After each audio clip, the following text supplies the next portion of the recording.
2 رکعت نماز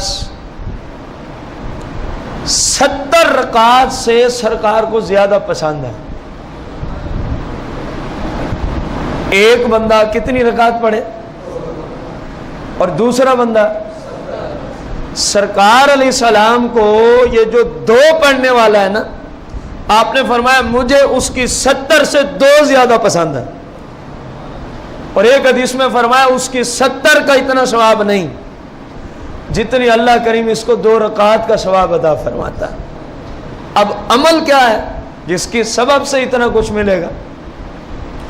سرکار مدینہ علیہ الصلاۃ والتسلیم نے ارشاد فرمایا کہ جو شخص مسواک کر کے، کیا کر کے، جب وضو کرے تو ساتھ کیا کر لے، مسواک کر لے، فرمایا جو وضو میں مسواک کرے سنت کے مطابق، اس شخص کی 2 رکعت نماز، کتنی رکعت؟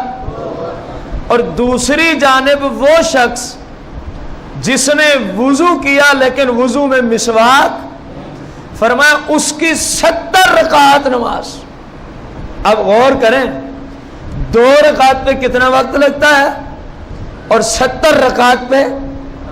عام حالت میں 2 رکعت میں میرے خیال میں 3 منٹ کم از کم لگ جاتے ہیں، 3 منٹ تو بندے کے لگ ہی جاتے ہیں، ادھر 70 رکعت وہ کتنے ٹائم بنے گا؟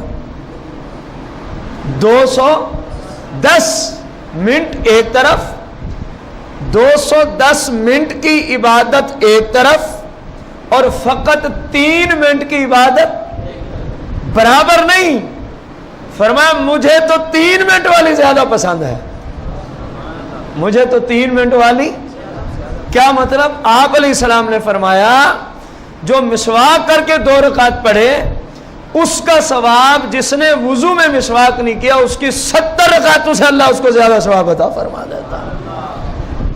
اسی طرح سرکار مدینہ علیہ السلام کی حدیث مبارکہ کہ فرمایا کہ جو امامے کے ساتھ کیا پہن کے 2 رکعت پڑھے، امامے کے ساتھ ایک جمعہ ادا کرے، تو آپ علیہ السلام نے فرمایا دوسرا بندہ جس نے امامہ باندھا وہ 70 رکعت ادا کرے یا 70 جمعے ادا کرے، تو جتنا اس 70 جمعے کا غیر امامے والے کو اللہ ثواب عطا فرماتا ہے، اتنا ہی امامے والے کو ایک ہی جمعہ پڑھنے کا اللہ کریم ثواب عطا فرما دیتا۔ سبحان اللہ۔